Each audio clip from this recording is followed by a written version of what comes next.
This Jewish architect designed a mosque for an international competition, but ended up embracing Islam because of the meaning behind his own design.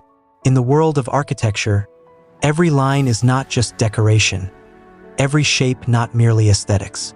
There is meaning hidden behind the curves of a building, a philosophy etched into walls that seem silent yet speak to souls willing to listen. Architecture is not merely about constructing space, but about framing meaning, arranging invisible values into forms that can be felt. A true architect is not just a technical worker who drafts plans and creates structural simulations. He is an artist, a thinker, and a seeker. In every creation he brings forth, there is a piece of himself, beliefs, questions, even unspoken restlessness.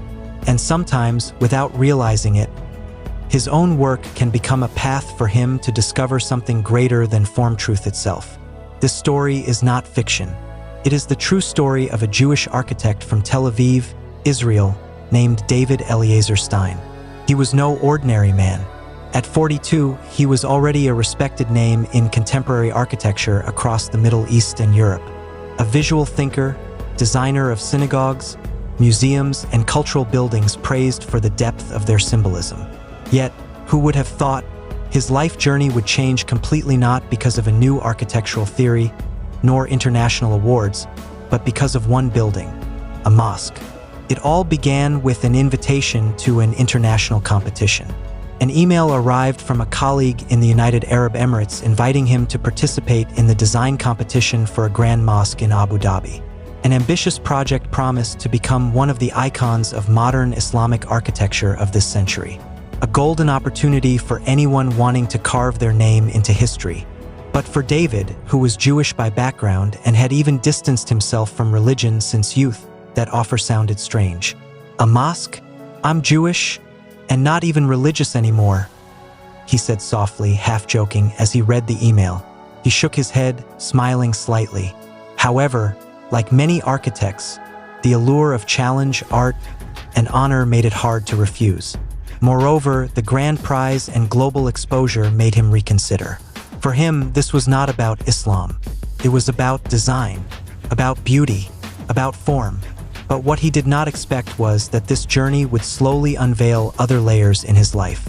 The mosque design, which he initially saw only as a professional challenge, led him into reflections he had never experienced before. The deeper he delved into Islamic symbolism and architecture, the more he felt something knocking at the door of his heart, something he had long ignored since leaving his childhood faith. A verse from the Quran he read amid his architectural research made him pause. Allah is the light of the heavens and the earth. The example of his light is like a niche within which is a lamp. The lamp is within glass, the glass as if it were a pearly, white star lit from the oil of a blessed olive tree. Surah An-Nur, verse 35. He read that verse repeatedly. As an architect, he was captivated not only by its beautiful poetry, but also by the connection between spiritual meaning and the function of space. He murmured in his heart, "This is not just sacred text. This is the philosophy of light. This is spiritual architecture." Those words began to resonate in his mind. Light, a universal element that had always been an important part of his designs, turned out to have a much deeper meaning in Islamic teachings. He began to realize that a mosque is not merely a building where people gather, but a structure built on principles of submission, divine illumination, and strong spiritual orientation. This is where it all began. Unbeknownst to him, the design he was creating gradually formed a bridge between himself and the God he had long doubted. That design was the key that opened his inner door. As stated in the Quran, "Indeed, whoever Allah wants to guide, he expands his breast to accept Islam." Surah Al-An'am, verse 125. David did not know that his life path would change. He only wanted to create an architectural masterpiece. But it turned out that this work would lead his heart to a light he never imagined. This is the beginning of an extraordinary story about a Jewish architect who initially only wanted to win a competition, but ended up embracing Islam because of the meaning behind his own design. David Eliezer Stein sat in his office surrounded by sketches and models of buildings from various eras. The glass walls reflected his silhouette as he stared at the computer screen, where the initial design of the mosque he was working on was open. His fingers hovered motionless over the keyboard. He was silent. 3 weeks had passed since he received the invitation to participate in the design competition for a grand mosque in Abu Dhabi. At first, he saw it merely as a professional challenge, a massive project that could elevate his reputation to a higher level. But the deeper he researched Islamic architecture, the more he felt as if he was opening a door to something far greater than just the form and function of a building. Every time he read literature about mosque structures, the layout of the mihrab, the philosophy of domes, and natural lighting through mashrabiyah windows, his heart was stirred. There was a consistent pattern. It was not just about spatial efficiency or symmetrical forms, but about the relationship between humans and God, about how space is shaped to guide the soul toward devotion and inner silence. One night, while exploring the history of the Prophet's Mosque and the Grand Mosque for inspiration, he came across a video lecture about the spiritual meaning in Islamic architecture. There, a scholar explained verses from the Quran that form the philosophical basis for mosque construction. One verse struck him with a power he did not fully understand. And indeed, the mosques are for Allah alone, so do not invoke anyone along with Allah. Surah Al-Jinn, verse 18. He pressed pause. Silence. His heart beat faster than usual. There was something profoundly deep in that sentence, a clarity that needed no lengthy interpretation. A mosque is a space dedicated solely to one thing, connecting the heart to the Creator. David leaned back in his chair. His eyes wandered. Until now, he had viewed buildings from the perspective of aesthetics, structure, and social function. But that verse made him realize that in Islam, a place of worship is not just for people, it belongs to God.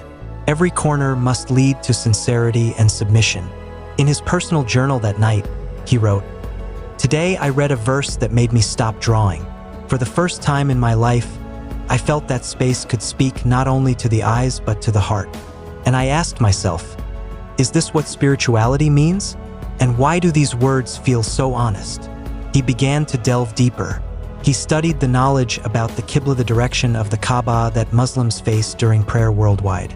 He was amazed to learn how in Islamic architecture, every line, every building orientation, even every ray of light, is directed toward one point, the center of Tawhid, the oneness of God.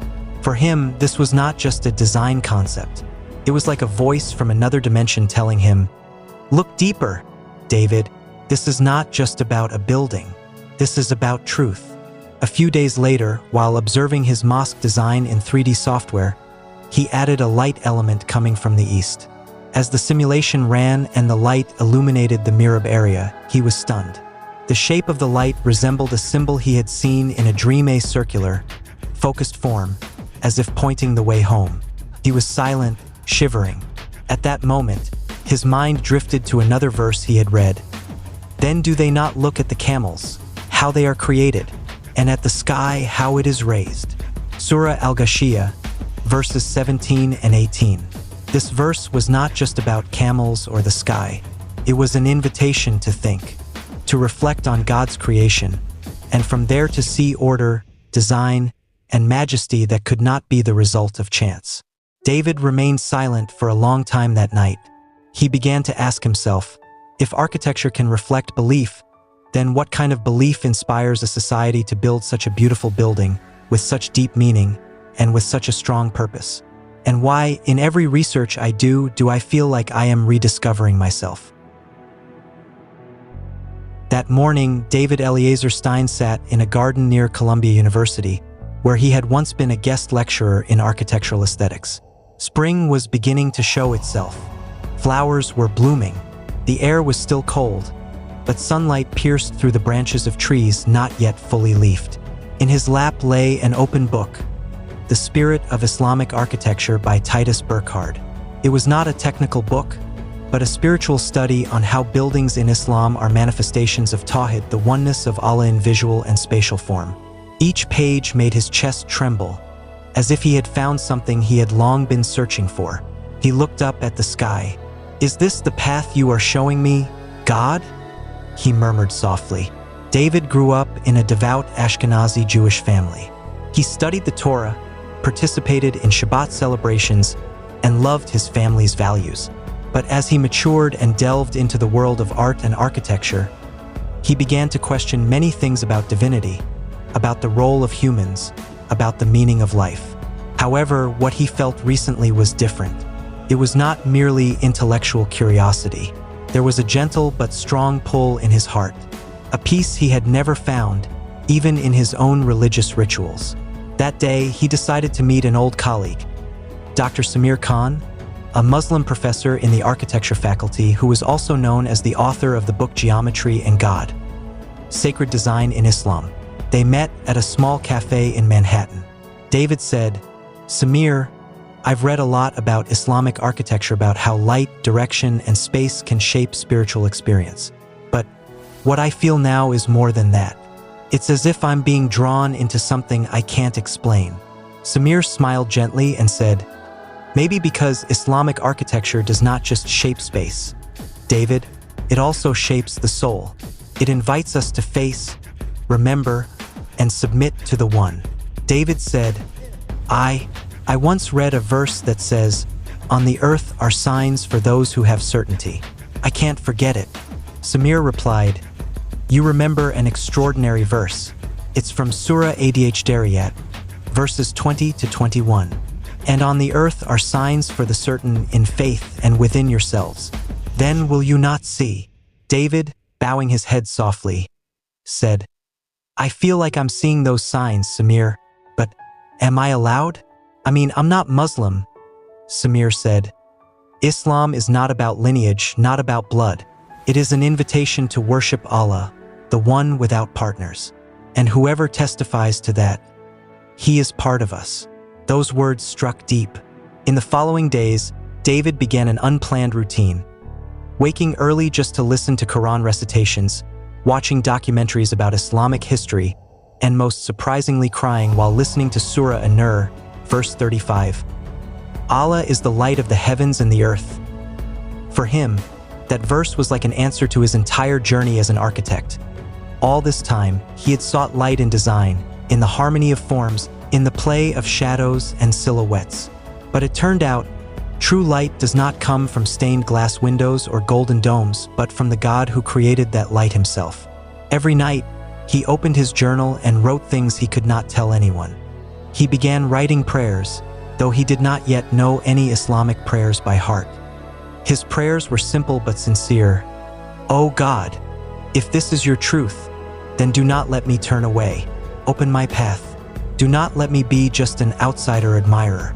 I want to know you. I want to understand you." Until one quiet night, he looked at his reflection in the mirror and, with a trembling voice, uttered a sentence he never imagined would come from his lips. "I bear witness that there is no God but Allah, and I bear witness that Muhammad is the messenger of Allah." He fell silent, his eyes wet. David Eliezer Stein had just taken his first step into the light he had long chased through architecture, but now found in faith. That morning felt different. The New York sky appeared clearer, or perhaps it was David's heart that had become more serene. For the first time in his life, he performed the dawn prayer. His movements were still stiff, and his recitation imperfect, but his heart was full. He felt light-free from academic pressures and design deadlines with only one focus: prostrating before the God he had sought for years through lines, light, and space. That day, he went to the site of a project he once managed as an outsider architect, now as a fellow believer. It was the revitalization of a historic mosque in Brooklyn, a project stalled for years due to design conflicts between the construction team and the local community. Now, his hands did more than draw.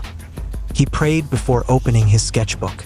He wanted the space he designed not only to please the eyes, but also to soothe the soul. "I used to design for people. Now I design for Allah," he reflected inwardly. His first step was to realign the main prayer hall toward the correct Qibla. He recalled past disputes over the mosque's slight misalignment from Mecca. Now, he no longer saw it as a technical issue but as a spiritual honor. David told his design team, "This direction is not just a compass point. It is the spiritual axis of a Muslim. It determines where the heart must face during prostration. This is not geometry. This is tawhid." The team fell silent. Some didn't fully understand, others nodded, and a few even shed tears. Never before had an architect spoken this way. David decided to replace the building's dominant materials, swapping flashy modern glass for natural local stone and warm wood that invited contemplation. He wanted the mosque to be humble, not competing with the sky but reflecting the earth's tranquility. He designed the mihrab, where the imam leads prayer with the principle of sacred silence, free of excessive ornamentation, relying instead on morning sunlight streaming from the east to create patterns that shift hourly, as if dancing with prayer times. Then he designed the dome, but not just any dome. In his design notes, he wrote, "This dome is not to showcase architectural grandeur, but to remind everyone who enters that Allah's sky has no limits. This is a space for prayer, not for human admiration." He incorporated the concept of Al-Basit, one of Allah's names meaning the expander. He designed the main prayer hall without large central columns so worshippers could feel spaciousness, symbolizing the vastness of Allah's mercy. A few days later, an elderly man arrived at the project site. He was Imam Yusuf al-Hakim, a community leader who had once strongly opposed the previous design. Now he came with a smile. Imam Yusuf said, "My son, I heard you are now a brother in faith. Is it true?" David smiled and replied, "Alhamdulillah, Imam. My heart has found its home." The Imam embraced him warmly, like a father welcoming back a lost son. Imam Yusuf said, "You are not just building our mosque, you are building history, a legacy, a place where people will prostrate and call upon the name of God. May Allah bless your hands." Tears fell from David's eyes again that day, but not from stress as before. Instead, they were tears of knowing his true purpose. Several nights later, as he sat on his prayer mat, David read the translation of Surah At-Tawbah, verse 18. "Indeed, the mosques of Allah are maintained only by those who believe in Allah and the last day." Surah At-Tawbah, verse 18. That verse strengthened his resolve. He now understood that what he was building was not merely a structure but a gateway toward paradise. That day, the sky over Brooklyn seemed to give its blessing. Thin clouds drifted slowly, allowing soft sunlight to fall gently on the courtyard of the new mosque. What once was just an ordinary project had now become a masterpiece of a servant's love for his Lord. David stood in the corner of the courtyard, dressed in a simple white robe with a small turban resting on his shoulder. His face calm in a way he had never experienced before. From the loudspeakers, the call to prayer echoed melodious, prolonged, and deeply touching the hearts of the worshippers praying for the first time inside this sacred building. David closed his eyes, tears quietly streaming down his cheeks. This was no longer a foreign sound to him. It was a call home. The mosque began to fill. Worshippers arrived from diverse backgrounds: Arab, Pakistani, African, even some white Americans. Yet all bowed to the same God. No caste, no last names, just servants and their Lord. Imam Yusuf al-Hakim ascended the pulpit and began the sermon. But midway through, as David moved toward the back row, his eyes caught sight of a figure, a woman standing outside the fence, clutching a small bag, her face full of questions and confusion. David froze. It was his mother, Miriam Stein, a professor of Jewish history at a prestigious New York university. The woman who had been deeply disappointed when David left their tradition. The woman who had expelled him from the house, believing he had betrayed their lineage. He never responded to her words then. He left with only one sentence: "I am not betraying the truth. I am seeking it, mother." Now she stood before the mosque he had built. David quickly stepped outside, running toward her. "David," softly, "Mother." Miriam Stein, stunned. "David, is this the place you built?" David, "Yes, mother. It's a mosque, and today is its first Friday prayer." Miriam looked at the grand, serene building.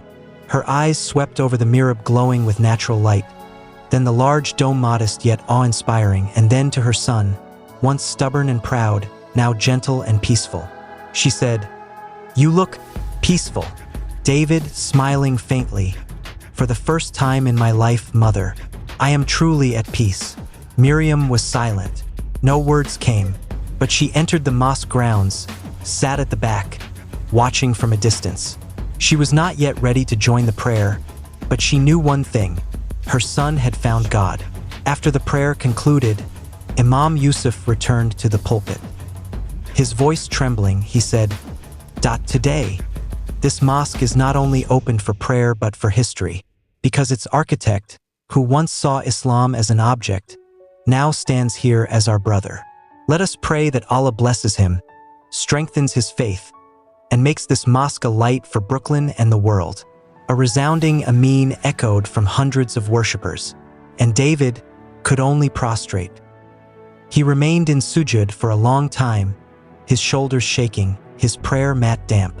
In that prostration, he remembered a verse that now felt real within him. Then Allah expanded his breast for Islam.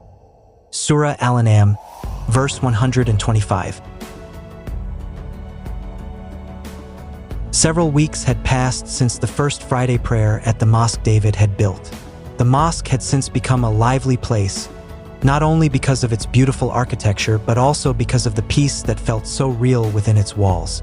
David was now teaching introductory Islam classes for new converts. He was no longer just an architect of buildings, but was becoming an architect of souls, helping others build their relationship with Allah. Yet behind all those activities, there was one thing he could not forget: his mother. Miriam Stein no longer rejected David's presence. In fact, she would call him from time to time, sometimes just to check in, sometimes just to ask, "Why do you always sound so happy, David?" One day, while David was organizing tafsir books in the mosque's small classroom, his phone rang.